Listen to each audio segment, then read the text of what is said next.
Hi everyone, welcome to the channel. I'm Simon. We're back on the love stories, episode 6, The Evil Thai Witch. Where did we leave it?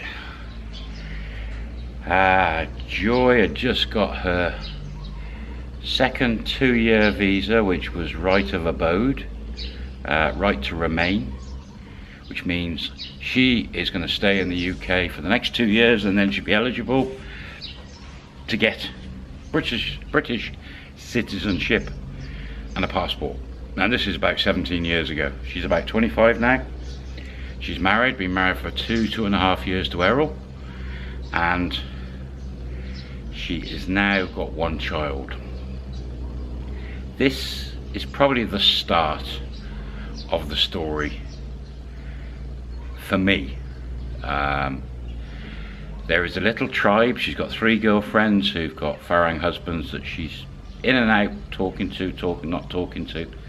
She's met the bigger tribe in the little cafe, the bigger cafe down in the city. She's give up that little shop she had with one of the other girls, and she's on benefits. She's now taken loads of advice from the bigger tribe girls. Tractor that way, ploughing the field ready for harvesting rice. Birds everywhere. No airplanes or helicopters. This is the start. This is the start of Joy, as far as I'm concerned. And she does quite a few things over the next 6 months to a year, which will surprise you. Now she had met Jib, and Jib had taken a lot from her, copied her and done similar stuff, but not to this extent. I had met her maybe 10 times in this first period, and at which point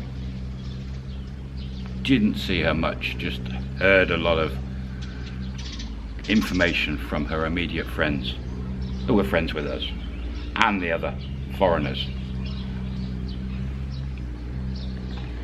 Barry, off to the bike. Keeps leaving his glasses in the bike. She was doing lots of research. She was at home with the baby. She realised that she could do a bit of online stuff with her jewellery that she'd brought from Thailand previously, and she brought quite a bit. She had her friend's retro clothes she was copying her and selling in similar places, so she started ordering that stuff again, and she started doing online. Now this was just a couple of hours a day, but it was going to generate an income. If she wanted more of that jewellery and silver, she'd have to get it sent from a friend in Thailand, but that's easily available for her, and she starts on that path. Now at the same time, the big tribe started explaining to her the laws in the UK back then. If you had married an English guy or woman, but an English guy in this case, been with him 2.5 years and had a child with him, was it his child? I don't know. You were going to be entitled to half his estate. Now, unlike American places, if you've a British guy working, you can most of the time keep your pension and not have to split that, but it could be took into account in some cases. She started listening to these women about divorce, and she'd worked out his estate to be worth the house, which was about, probably in American dollars, 400,000 American dollars, about £300,000. No mortgage paid for. He had savings. She started looking at his bank books and stuff, and he had given her access to his bank accounts on a couple of occasions online, and she'd been sat with him when he's doing his accounts, and he had about £200,000, $240,000 in there. So let's say his net gross assets added up to £500,000, $600,000. Ron, what do you want? And she could be entitled to half of that. I mentioned in the previous episode, someone had said, if you use some of his cash in the bank and created extra rooms or a conservatory extension on the house, then you would be able to put the value of his house up, and more so, and make more money than the money you spend out. The house was in semi-rural area, it was a reasonably good house, and the other girls' husbands were builders. One had his own company. She started talking to Errol about possibility of having more kids and therefore needing more bedrooms, making the house bigger, and it would be a good investment. At this time the housing market was strong, and Errol was sort of, I don't think that's a good idea, I don't really want any more kids and I don't really want to spend money on the house. We don't need a bigger house. That didn't go down well with Joy. At the same time, she was inquiring around, looking at websites and looking for another deal for surrogacy, to have another baby. She found 2 or 3 couples and she contacted them, but insisted on starting talking to them. The one couple were from quite a way away, 150 miles away. They were desperate, and she put a price of 12,000 British pound for her to have a child for them, but would want 10 of it on conception once she's proved she's pregnant. She talked to them over the next month. She's still chipping away at Errol. Now she's thinking, if I get this surrogacy and get pregnant, I've got to be sleeping with Errol so he thinks it's his, in case it all goes wrong. And if it does go wrong, they don't have it and I get 10 grand, I can then get more benefits for the second child. This is in her head at this point. We jump forward a few weeks and that family have agreed. They're near London, they've obviously got money. She arranges a meeting halfway and tells Errol she's just going off with her girly friends for the day down to London.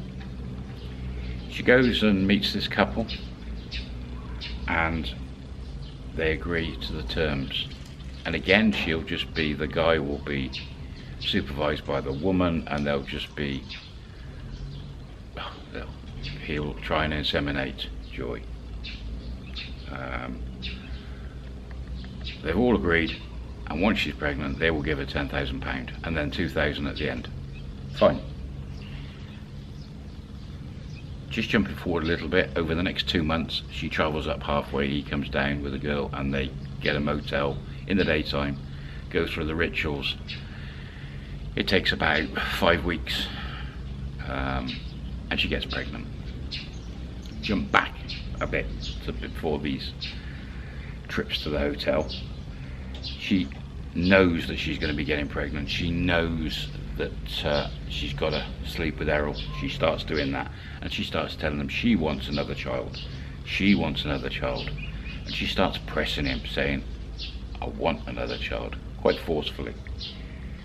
Eventually he backs down. He said, okay. And then she says, I want to make this house better, or we sell the house and buy a bigger house. And he's like, I don't want to sell the house. This was, family home, I don't want to sell it.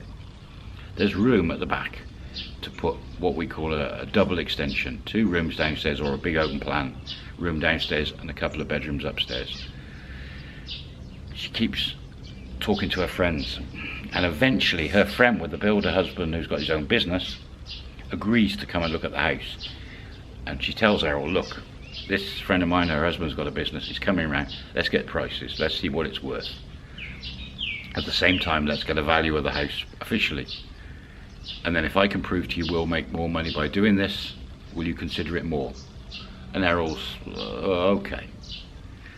She sets it up, the builder husband comes round, prices it up, and it's about £100,000, $120,000 to put this double extension up.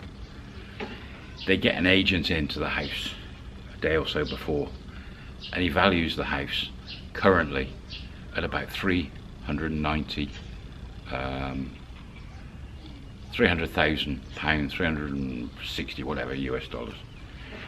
Then they tell him double extension, 2 extra bedrooms and a big open plan, and they describe what it'll be, and he said that will add 150 to the price of the house in pounds, £150,000 to the house. This proves that by doing that it makes the house more desirable for bigger families, puts the value up. You can't go wrong. You'd make at least £50,000 extra on the sale.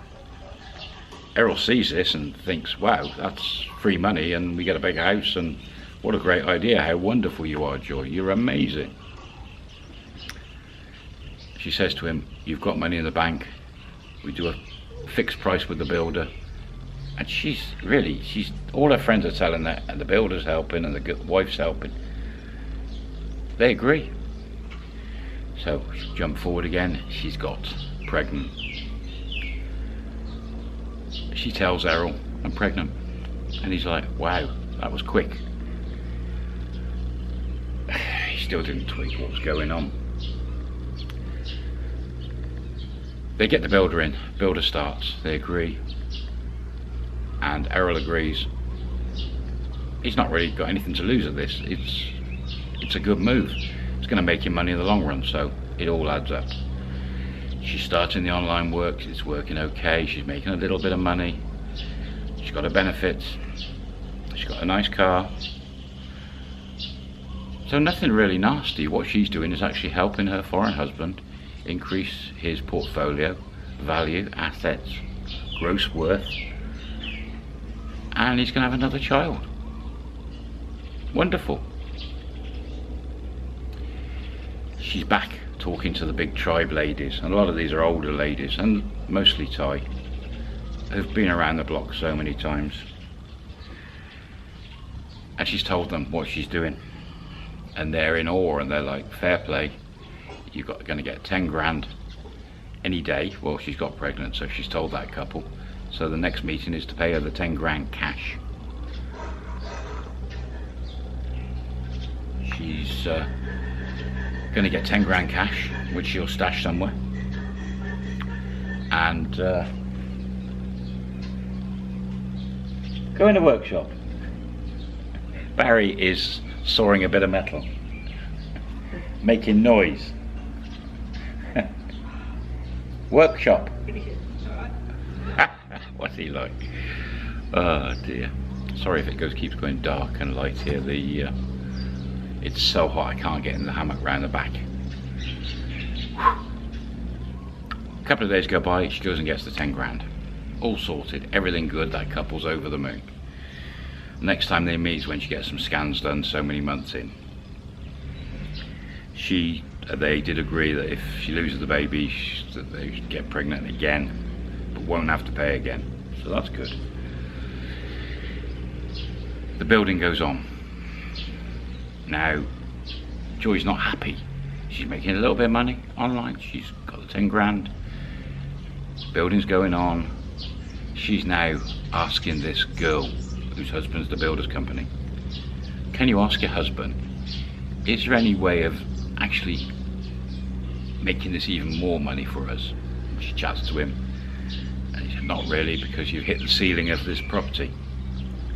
Next door to the house is a slightly smaller version, and it's come up for sale, but it's quite tatty.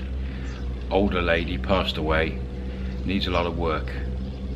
She'd never thought about buying and selling houses, but she sees the sign in the window for sale, sees the name of the company, she's seen that shop in town, goes off, and they're after about 200,000 for the house.